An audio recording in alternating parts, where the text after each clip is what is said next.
The old farm wasn't just abandoned. It was a place where people vanished without a trace. Welcome to AI Horror Stories. Prepare to be chilled. Subscribe now and hit that notification bell for daily doses of AI-generated fright. Let's begin story.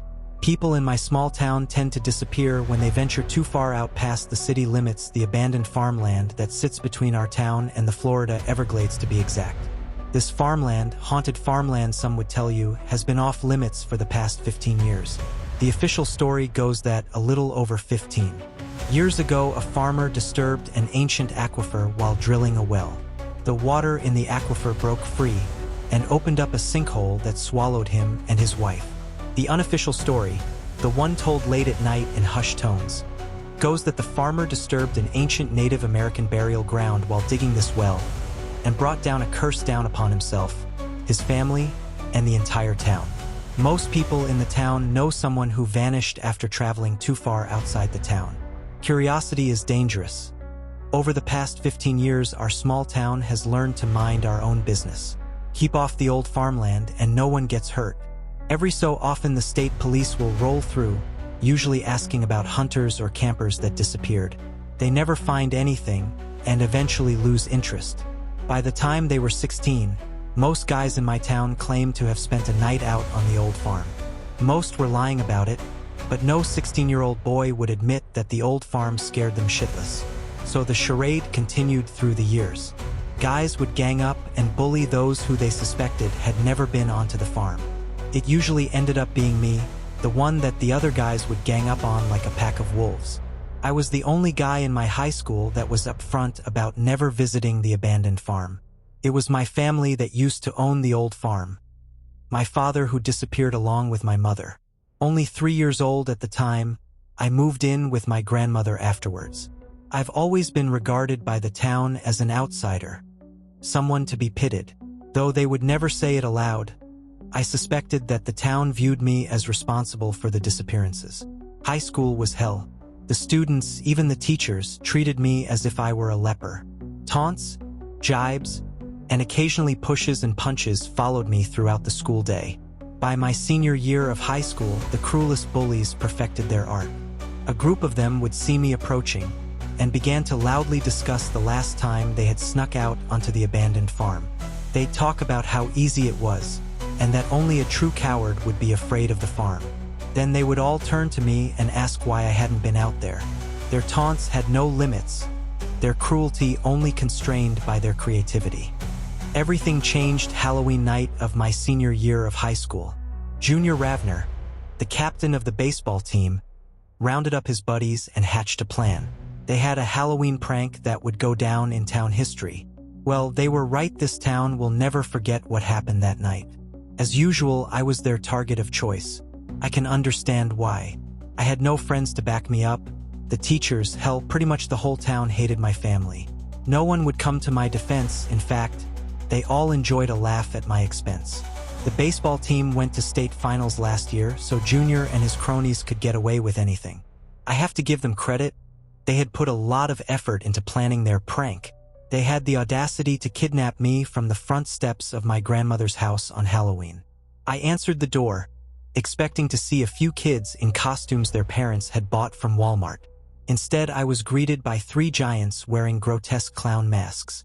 The tallest clown, whose clown mask was done to look like Pennywise from the movie IT, pulled me out of my house and pushed me down the front stoop and onto my lawn. My fight or flight instincts kicked in, and of course I tried to run, but there is no running from Junior Ravner, a top University of Florida recruit.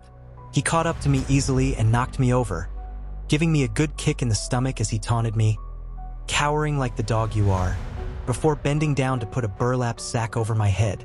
I could smell the beer on their breath as they shoved me into the trunk of their Ford SUV.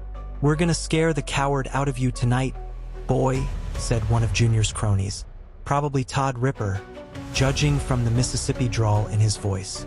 The others in the car snickered, and Junior said, "Todd, pass me a beer." A cooler opened somewhere in the front of the SUV, and soon the SUV was filled with the sickly sweet smell of cheap beer. It didn't take a genius to guess where we were going. Life in this town revolves around the old abandoned farm, even though no one talks about it and rarely ventures close to it.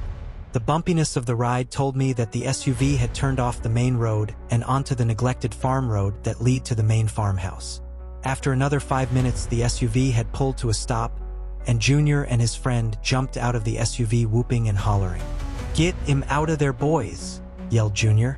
The trunk opened and a pair of strong hands grabbed me by the shoulders and yanked me out of the trunk and onto the soft ground. I slowly stood up and started to take my hood off before being punched in the stomach. "What the hell you think you're doing, you yellow-bellied prick?" chuckled Todd as he pulled me to my feet again. "Do what you're told, and maybe we won't post the video of this on YouTube," said Junior. "Well, my reputation in this town can't really get any worse, so that's an idle threat." I did find it a little funny, though, that bullying has gone high-tech. I stood as still as possible, hoping to avoid giving them another reason to hit me. I resigned myself to a night of humiliation and discomfort. Do what they say, don't make them angry, I thought to myself. Mabel could run away if they got too drunk or became distracted. Junior said, "Okay, let's get going. Don't have all night here," and roughly pushed me forward. I obliged and slowly put one foot forward, and then the other, carefully taking each step so as not to trip and fall. "Come on, you wuss. Walk faster," said a new voice that I didn't recognize. "Can't see where I'm going. I'd be able to go faster if I didn't have this hood on," I said softly so as not to give any of them a reason to punch me again. Someone grabbed the hood and ripped it off, taking a few of my hairs with it. I looked up to see Chris Hepley, my next-door neighbor and my best friend throughout elementary school, holding the hood. He had stopped talking to me in 8th grade, an age when popularity and girls win out over childhood friendships. Just as I had suspected, they had taken me to the old abandoned farm. The abandoned farmhouse stood in front of us, creepily illuminated by the fog lights of Junior's SUV. Graffiti covered the walls of the house, and broken glass lay below shattered windows. Crushed beer cans and empty liquor bottles lay strewn about the overgrown lawn. Chris dropped the hood and said, "What the hell are you looking at, punk?" My nose wrinkled at the smell of his beer-soaked breath. Chris bent over and opened the cooler that Todd had taken out of the truck. Chris picked out a beer and handed it to me. "Here, drink one of these. There still might be hope for you," he said. They all laughed, and Todd held up his phone. "Let me get this on video, baby's first beer. Chug it now." I obliged them, cracking open the can, tilting it up and slowly drinking down the watery beer. "Amateur hour, let us show you how it's done," said Todd. They all picked 2 beers each and chugged them in quick succession. Todd picked up another beer and was about to hand it to me when Junior cursed and said, "Why the hell are we letting this clown drink with us? What happened to the plan? We can't let him get off this easy." Chris shifted uneasily and said, "I didn't think you were serious, man. He could get hurt, or worse." Todd giggled and said with a slur in his voice, "Oh, you trying to protect your kindergarten bestie now? Man up or go home, the road is that way," said Junior as he pointed over his shoulder with his thumb. Chris looked down at the ground, but didn't say anything. I knew I was in trouble, and that I didn't want to stick around to find out what Junior had planned for me. "Todd, get the rope out of the truck. Let's get going. I don't want to be here all night. I want to get over to that party before the keg runs out," said Junior. Todd stumbled over to the back of the SUV in a drunken stupor, but couldn't figure out how to open the trunk. "Damn it," muttered Junior through clenched teeth as he stomped over to the back of the SUV. I knew that was my only chance. I didn't want to stick around and find out what Junior had in store for me. I slowly began to back away from Chris, who looked at me but said nothing. I silently thanked him, spun around, and sprinted off into the darkness.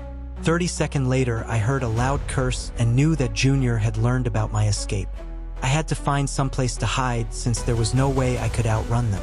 The problem is, there isn't any place to hide on a farm. Wide, open land surrounded the farmhouse, which I was running away from. Junior tackled me 2 minutes later, at the edge of the small pond where my father had tried to dig the well so many years ago. Junior pushed my face into soft ground and twisted my arms behind my back. "Gimme that rope now, Todd," said Junior. Todd, breathing heavily from the run, Looked like he was going to throw up. All that beer sloshing around in his stomach, I guess. Junior tied my hands behind my back tightly, the nylon rope digging into my wrists and cutting off circulation to my hands. He held the other end of the rope in his hand. He gave the rope a jerk and said, "You're not going anywhere now. Got you on a leash like the yellow-bellied dog you are." I stood facing Junior and Todd and saw Chris walking up from behind them. He was about 15 feet away when the earth beneath his feet lowered a few inches, and a pale hand with blackened fingernails reached up through the damp soil and grabbed onto his ankle and jerked downwards. Chris screamed and jumped forwards, managing to free his ankle from the grasp of whatever lay beneath him. Junior looked back and said, "What the hell is wrong with you? Something grabbed my foot back there. I think my ankle's sprained," said Chris, wincing as he gingerly prodded his ankle. Junior said, "You're starting to sound more and more like this coward. You snagged your foot on a root. You've had too many beers." Two grotesque hands again rose from the ground and grabbed both of Chris's ankles and began to pull Chris down into a widening hole. Chris screamed and tried to rip his legs free, all the while sinking deeper into the soil. Junior and Todd sprinted forward and each grabbed one of Chris's hands. "Pull!" yelled Junior. Chris's screams intensified, now waist deep in the ground. His eyes bulged as blood began to dribble from his mouth. "Todd, pull, damnity!" screamed Junior with a crazed look in his eye. Together they pulled and brought Chris back out of the narrow hole that had formed. His left leg was broken, and his right leg had what looked like jagged bite marks running up and down it. I stood up and took a few steps forward. They had pulled Chris out of a small tunnel with smooth walls that went down about 4 feet before taking a 90-degree turn towards the old farmhouse. "Use this rope to stop the bleeding from his legs," I said. Chris, with eyes glazed over, lay moaning on the ground, and Junior looked at me for a moment before untying my hands and wrapping the rope tightly around Chris's legs.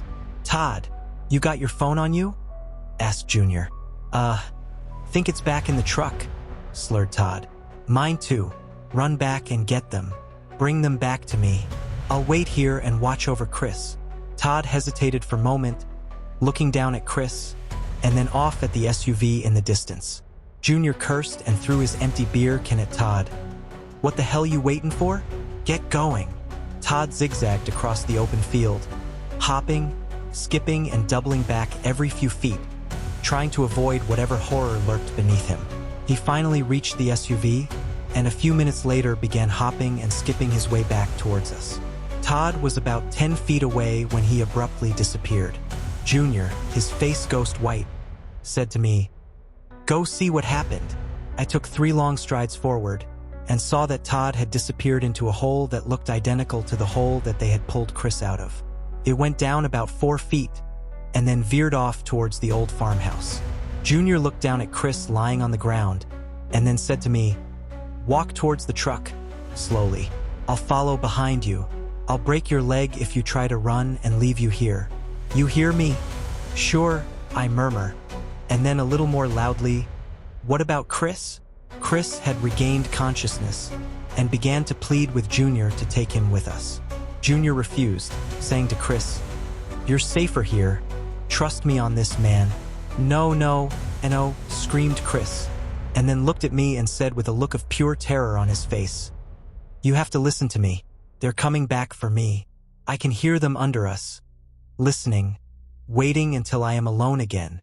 Junior looked at Chris, and then turned to me and shoved me towards the SUV. "Start walking slowly."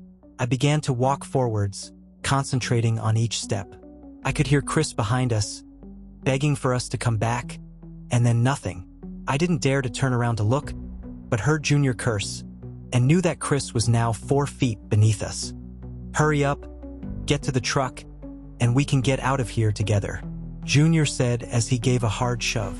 I doubted that Junior would take me with him, would probably leave me here to suffer the same fate as Chris and Todd. I knew, though, that running off on my own was the worst thing I could do, so I decided to go along with Junior, and hoped that an opportunity for escape would present itself. We were a few steps away from the SUV when I felt the ground beneath my feet shift, rise half an inch, and then rapidly sink. I jumped backward, away from the SUV, just as a huge hole formed that swallowed the entire vehicle into a bottomless pit 30 feet across. "My truck! It got my goddamn truck!" screamed Junior with more emotion than when Chris and Todd had disappeared. He turned on me and punched me in the side of the head. "This is all your fault. If you hadn't run away from us, if your family hadn't bought this farm, you are going to pay for this," he grunted as he punched me in the mouth, this time knocking me to the ground. I turned over, spitting blood out of my mouth, and kicked him as hard as I could in the groin, and immediately sprinted into the old farmhouse. "I am going to kill you," Junior yelled after me with a hysterical laugh. I knew that he would kill me if he got a hold of me, so I sprinted through the abandoned house, looking for the door to the basement. If I could find someplace to hide, to wait him out, then I might be able to get out of this alive. The first door I tried led into a closet, but the second one opened into the pitch-black basement.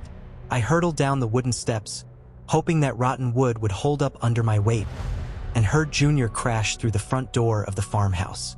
I felt around the basement, searching for a good place to hide myself.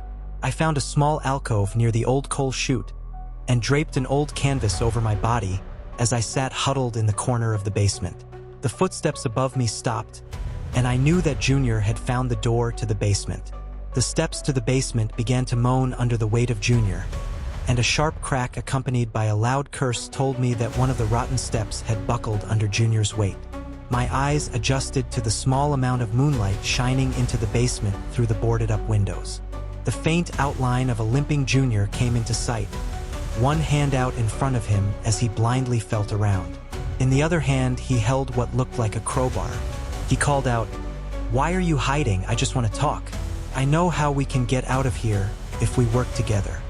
I watched Junior hobble across the basement and kept deathly silent, looking for a chance to sprint up the stairs and out of the farmhouse.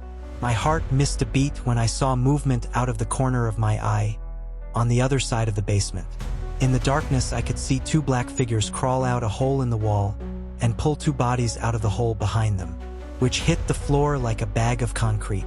Junior twirled around towards the sound, crowbar raised high overhead. "I know that's you, you goddamn coward." One of the bodies on the floor moaned and gasped, "Junior, they ate my eyes. They ate them. Help me, please, please." I ripped the canvas off and sprinted up the stairs, careful to avoid the broken step and praying that the others would hold up. I reached the top of the stain case, slammed the door behind me and locked the door. I soon heard footsteps pounding up the stairs and watched as the doorknob rattled. I knew I should run away while the creatures below were occupied, but morbid curiosity kept my eyes glued to the door. "Hey, open the door. They're at the bottom of the stairs. Oh God. They're horrible, disgusting. You should have seen what they did to Chris and Todd. Please." I stood there, silent. Junior cursed and drove the crowbar through the wooden door again and again until there was a hole large enough to fit his hand through. He reached through and placed his hand on the lock. His hand spasmed, and a sickening crunch was followed by an ear-splitting scream. His hand pulled back through the hole, unlocking the door as it passed the lock. The door swung open slowly, and Junior came into view. Blood gushed down one side of his face. A large bite mark was where his left eye had been. He took a step forward, looking at me with remaining eye, until a rotting hand with sharp, black fingernails wrapped around his ankle and jerked him back into the basement. The basement door closed with a loud bang, which awoke me from my trance. I sprinted out of the farmhouse and back towards the main road, shutting out the shrill screaming rising out of the basement, and ignoring the fact that the grotesque hand that had grabbed Junior's ankle wore the same turquoise ring that I had seen my father wearing in old photographs.